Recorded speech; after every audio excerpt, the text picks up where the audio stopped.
अस्सलाम वालेकुम नाजरीन, मैं हूँ वजिया ज़ुबैर। नाज़रीन, मेरी एक क्लाइंट हैं, पाकिस्तान में रहती हैं, उनके शौहर बाहर होते हैं। पैसे की माशाल्लाह बड़ी वेल पेल है, हर चीज़ अवेलेबल है, बच्चों को हर तरह से फैसिलेट किया हुआ है। उन्होंने मुझे कॉल इसलिए की थी कि उनका बच्चा ज़िदें बहुत करता है, किसी भी चीज़ की ज़िद कर ले फिर वो पीछे नहीं हटता जब तक पूरी ना कर दी जाए। खैर, अब कहानी जो मुझे आज 4 साल बाद पता चली है, दोबारा से उन्होंने कॉन्टैक्ट किया मुझसे, मुझे बहुत अफ़सोस हुआ। हुआ यूँ कि जब वो 9th क्लास में था तो उसने फ़रमाइश की कि मुझे बाइक चाहिए। बाप ने पहले तो मना किया, लेकिन फिर उसके बहुत इसरार करने पे बाइक दिला दी गई। जब वो 10th क्लास में आया तो उसने कहा नहीं मुझे हैवी बाइक चाहिए, इस बाइक में मुझे मज़ा नहीं आ रहा है। मेरे और दोस्त हैं उनके पास तो हैवी बाइक्स हैं। फिर उसको उन्होंने हैवी बाइक दिला दी। हैवी बाइक के साथ-साथ उसका मुतालबा था कि मेरी पॉकेट मनी बढ़ाई जाए। अब मैं कॉलेज जाने वाला हूँ, जब मैं कॉलेज स्टार्ट करूँगा तो मेरी पॉकेट मनी 2.5 लाख होनी चाहिए। 2.5 लाख से मैं कम पॉकेट मनी लूँगा ही नहीं। पहले तो बाप को बड़ा गुस्सा आया कि 2.5 लाख एक बड़ा अमाउंट है, तुम ये अमाउंट अपनी पॉकेट मनी के लिए माँग रहे हो।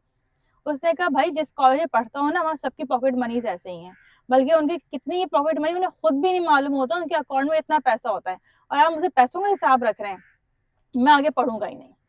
खैर, बाप ने 2.5 लाख पॉकेट मनी कर दी उस बच्चे की। 2.5 लाख पॉकेट मनी करने के फौरन बाद ही उसकी फरमाइश आ गई कि मुझे गाड़ी चाहिए। अब गाड़ी की एक बड़ी फरमाइश थी। बाप ने कहा कि अभी तुम्हारी हमने पॉकेट मनी इतनी बढ़ाई है, अब तुम गाड़ी का मुतालबा करो, घर में ऑलरेडी तो गाड़ियां मौजूद हैं, तुम्हें अपने लिए अलग गाड़ी क्यों चाहिए। उसने कहा नहीं, मुझे वो गाड़ी चाहिए सिर्फ मेरे इस्तेमाल में हो, मेरा जब दिल चाहे मैं लेकर चला जाऊं, पीछे से किसी की कॉल ना आए मुझे कि मुझे गाड़ी चाहिए, तो आप मुझे गाड़ी दिलाएं। बड़ा बेटा था, शुरू से लाड प्यार में रखा, हर जिद पूरी करते रहे। उसने भूख हड़ताल कर दी कि अगर मेरी बात नहीं मानी आप लोगों ने, मैं खाना ही नहीं खाऊंगा। माँ परेशान, बाप परेशान। आखिर में बाप ने गाड़ी बुक करवाई और गाड़ी भी उसके हैंड ओवर हो गई। अब सूरत हाल क्या हुई, कुछ महीनों बाद फिर वो बच्चा खड़ा हो गया कि मुझे फला लड़की पसंद है, मुझे शादी करनी है। माँ ने कहा अपनी तुम उम्र देखो, अभी तुम 2nd ईयर में आए हो, मैं तुम्हारी शादी कर दूं। उसने कहा भाई मुझे उससे मोहब्बत है और मुझे शादी करनी है उससे, अगर आप शादी नहीं करेंगी तो मैं उसको लेके भाग जाऊंगा। वो खातून यहाँ नहीं कि मैं ये बात कैसे पूरी करती अपने बच्चे की, मैं शादी करने की उसकी पोजीशन में थी नहीं। ये बात मैंने अपने हस्बैंड से भी छुपाई। अब ये शादी वाला मामला चल ही रहा था कि मुझे पता चला कि उसके कुछ इस तरह के दोस्त हैं जिनकी गैदरिंग अच्छी नहीं है, जिनकी वजह से मेरे बच्चे को मंशियात की आदत पड़ गई है, वो नशा लेना शुरू हो गया है। कहीं लड़की वाले वाक़े को तो मैं भूल के उसके नशे वाले मसले को हल करने में लग गई। उसका मैंने इलाज भी करवाना शुरू किया, लेकिन फिर वो उन्हीं दोस्तों में बैठता था जाके, फिर वही चीज़ें लेता था वो। एक दिन मुझसे कहने लगा कि अगर मेरी शादी नहीं करेंगे तो वाक़ई में उसको लेके भाग जाऊँगा मैं। उन्होंने कहा देखो अभी तुम रुको, अभी वक़्त है, जब मुनासिब वक़्त आएगा हम तुम्हारी शादी कर देंगे, अब तुम अपनी स्टडीज़ तो मुकम्मल करो। कहने लगी 2 दिन बाद मैं इंतज़ार कर रही हूँ मेरा बेटा कॉलेज से अब आए, मेरा बेटा कॉलेज से ही नहीं आया। कहने लगी मुझे पता चला कि मेरा बेटा उस लड़की को लेकर दूसरे शहर भाग गया है। वहाँ जाके उसने कोर्ट मैरिज कर ली उस लड़की के साथ। फिर मुझे फ़ोन ये कह रहे हैं कि मैंने कोर्ट मैरिज कर ली है, अगर आप मुझे और मेरी बीवी को कबूल करेंगी तो मैं घर आऊँगा, वरना मैं बहुत खुश हूँ अपनी बीवी के साथ यहीं पर ही। कह लेंगे अब ज़ाहिर-सी बात है हम माँ-बाप दोनों ही परेशान थे और दोनों ही मजबूर थे बेटे के हाथ। हमने खैर उस लड़की के वालिदैन से राब्ता किया, वो भी हमसे राब्ता करना चाह रहे थे। हमें वो फैमिली समझ में नहीं आई, हमारे स्टैंडर्ड के मुताबिक भी नहीं थे, और दूसरी चीज़ें भी ऐसी थी कि हमें नहीं लगा कि हमारा ये रिश्ता चल सकता है। फिर हमने फैसला ये किया कि हम उसको बुलाएँगे और फिर हम उसको रिहैब्स भेज देंगे।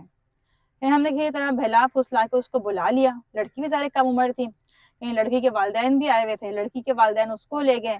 मेरे बेटे को रिहैब्स वाले लेकर गए, बहुत मुश्किल से लेकर गए, वो फैल गया, ज़िद करने लगा, चीज़ें तोड़-फोड़ कर दी उसने, ज़ख्मी भी हो गया वो, लेकिन रिहैब्स वाले उसको ले गए। यानी अब सूरत-ए-हाल ये है कि उसका वहाँ इलाज चल रहा है, वो हमसे मिल नहीं सकता है। 15 दिन में कहीं जाके हमारी मुलाकात होती है, खाना-पीना उन्हीं के हिसाब से चल रहा है, और उन्होंने फिर भी ये कहा हुआ है कि अगर ये बाहर आएगा, हम इसका इलाज करके भेज देंगे, और फिर से वो उन दोस्तों में बैठेगा, उस तरह गैदरिंग्स में जाएगा, तो दोबारा से इन चीज़ों का आदी हो जाएगा। अब वो खातून इतनी परेशान है कि चीज़ें मेरे हाथ से बुरी तरह से निकल चुकी हैं। मैं अपने बेटे को मंशियात से दूर कैसे रखूँ? वो जब एक लड़की का केस चल ही रहा है, अभी उसका कोई हल नहीं निकला है। मेरा बेटा उसको छोड़ने के लिए तैयार नहीं है, کہ لیکن میں بری طرح سے پھنس چکی ہوں پوری صورتحال میں، میری سمجھ میں نہیں آ رہا کہ ان تمام چیزوں کا حل کیا نکلے گا۔ بہت پریشان تھی وہ خاتون۔ ناظرین دیکھیں اس میں دو چیزیں ہیں، ایک تو بچے کی ہر ضد پوری کر دینا، ایک کے بعد ایک ضد بچے کے اندر پیدا ہوتی رہتی ہے، خواہش پیدا ہوتی رہتی ہے اور وہ آپ سے پوری کروانا چاہتا ہے۔ دوسری بات، جب ہم بچے کے ہاتھ میں پیسہ دینا شروع کرتے ہیں تو اسکول میں، کالجز میں، یونیورسٹیز میں اس طرح کے لاتعداد لوگ گھوم رہے ہیں جن کی نگاہ ایسے ہی لوگوں پہ ہوتی ہے جن کے پاس کھلا پیسہ ہوتا ہے، پھر وہ ان کا ٹارگیٹ ہوتے ہیں، پھر وہ ان کو نشے کا عادی بنا دیتے ہیں۔ اس بچے کے ساتھ بھی ایسا ہی ہوا کہ اس کے پاس پیسے تھے، اس کے ایسے دوست بن گئے جس نے نہ صرف اسے نشے کا عادی بنایا، لڑکیوں سے دوستیاں بھی کروائیں اور ایک لڑکی کے ساتھ ایسی انوالومنٹ بھی کروا دی۔ ناظرین بہت سنگین معاملہ ہے یہ۔ ہمارے یہاں آج بھی بہت سے بچے ایسے ہیں جو ارلی ایج میں جو ابھی چھوٹی چھوٹی خواہشیں کر رہے ہیں۔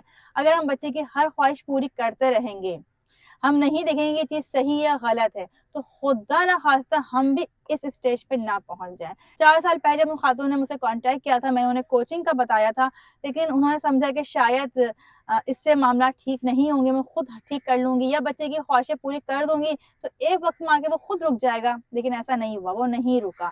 اب آج 4 سال کے بعد دوبارہ ان کی کوچنگ اسٹارٹ ہوئی ہے۔ ظاہر سی بات ہے چیزیں کبھی بھی ایسی نہیں ہوتی ہیں کہ وہ حل نہ ہو سکیں، ہر مسئلے کا حل موجود ہوتا ہے، لیکن یہ ضرور ہے کہ 4 سال پہلے جو مسئلہ ان کو 1 مہینے میں حل ہو سکتا تھا، اب کم از کم 1 سال میں ان کا مسئلہ حل ہوگا۔ لیکن میں چاہوں گی کہ اس کہانی سے آپ ضرور بات سمجھیں، اور میری کلائنٹ کی بھی خواہش تھی کہ میں اس پہ ویڈیو لازمی بناؤں تاکہ وہ مائیں جو اپنے بچوں پر اندھا بھروسہ کرتی ہیں، ان کی ہر خواہش پوری کر رہی ہوتی ہیں، وہ اپنے بچوں پہ نظر رکھنا شروع کر دیں اور یہ سمجھیں کہ کون سی خواہش پوری کرنی ہے اور کون سی خواہش پوری نہیں کرنی ہے۔